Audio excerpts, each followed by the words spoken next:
Dans un contexte de production agricole durable, il est essentiel d'adapter les techniques de gestion des parcelles en fin de vie pour minimiser l'usage des produits phytosanitaires de synthèse.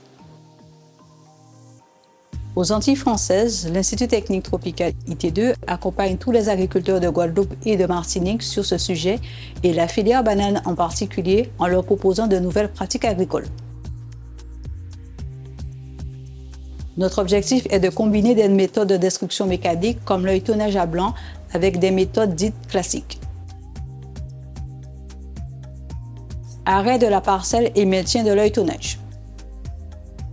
Dans la gestion d'une bananeraie, l'opération de marquage permet de repérer les pieds qui seront prêts pour la récolte d'ici quelques semaines.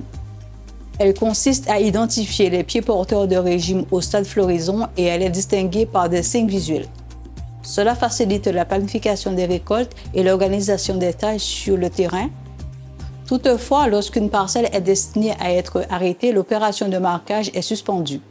Malgré cet arrêt, l'œilletonnage doit être maintenu toutes les 4 semaines jusqu'à la destruction complète de la parcelle.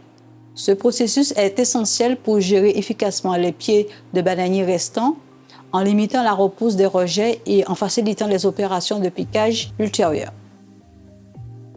La méthode de destruction est composée de 2 types d'œilletonnage. L'œilletonnage sélectif. L'œilletonnage est une technique clé dans la gestion des bananeraies. Il consiste à contrôler la croissance des rejets ou œilletons qui poussent autour du pied principal de bananier. Dans le cadre de la destruction d'une parcelle, l'œilletonnage sélectif consiste à laisser un seul rejet autour des bananiers porteurs de régime qui sera récolté avant la destruction, comme pour une parcelle en production. L'objectif est d'assurer l'ancrage du pied mère et d'éviter les chutes. L'œilletonnage sélectif sera appliqué uniquement sur le pied porteur. L'œilletonnage à blanc. À la différence de l'œilletonnage sélectif qui conserve un rejet pour garantir le bon ancrage, l'œilletonnage à blanc consiste à éliminer tous les rejets autour des bananiers qui ne portent pas de régime à récolter avant leur destruction. C'est ce type d'œilletonnage qui convient lors de l'arrêt d'une parcelle. Piquage des pieds mères après la récolte. L'objectif des 2 types d'œilletonnage, à savoir le sélectif pour les pieds porteurs et l'œilletonnage à blanc pour les pieds non porteurs, est de ne garder qu'un seul pied à piquer pour chaque bananier. Cela permet de réduire le total à moins de 1800 pieds par hectare, contre 5500 habituellement, ce qui correspond à un pied mère et 2 rejets. La préparation de la bouillie de produits est cruciale pour respecter les doses réglementaires. Le mélange doit contenir 25% de produits et 75% d'eau. Par exemple, pour un bidon de 5 litres, vous mélangez 1,25 litre de produit à 3,75 litres d'eau. Ensuite, la seringue doit être réglée à 4 ml pour injecter exactement la dose de bouillie qui correspond à 1 ml de produit pur par pied. Chaque pied ou rejet encore présent doit être piqué avec précision.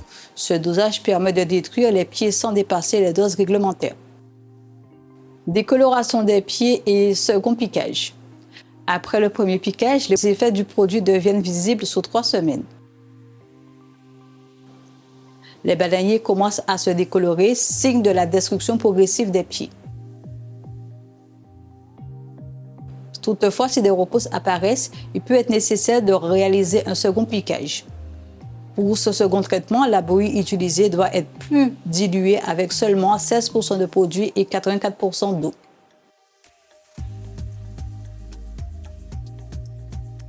Ce second piquage permet de contrôler les repousses sans ajouter une charge chimique excessive, garantissant ainsi le respect des doses réglementaires tout en assurant la destruction complète des pieds. La combinaison de l'œilletonnage et de la destruction chimique permet de réduire de manière significative l'utilisation de produits dans la gestion des bananeraies.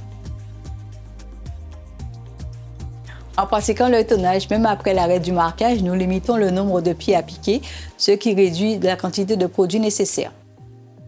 Cette technique permet d'être en dessous de la dose réglementaire de 1080 g de matière active par hectare et par an, tout en assurant une destruction efficace des pieds restants. Cette méthode permet aussi de réduire l'inoculum de la cercosporiose noire au sein de l'exploitation. Sur le plan économique, cette méthode engendre un surcoût de 370 € par hectare, lié principalement aux opérations de destruction par l'œilletonnage. En effet, sur la période de destruction de la bananeraie, un ouvrier devra réaliser environ 3 passages d'œilletonnage par hectare, soit 1850 pieds, à raison de 800 pieds traités par jour afin de garantir l'efficacité du traitement. En termes de temps, cela représente environ 7 journées d'activité supplémentaires estimées à 372 € l'hectare par rapport à une destruction 100% chimique. Dans un contexte global de transition agroécologique et d'amélioration des pratiques agricoles aux Antilles françaises, l'IT2 propose aux planteurs de bananes une nouvelle pratique qui leur permet de gérer plus finement et plus efficacement la destruction de leurs bananeraies. Bien que cette méthode engendre un surcoût financier et humain, cette approche s'inscrit dans une logique de pérennité de leur système.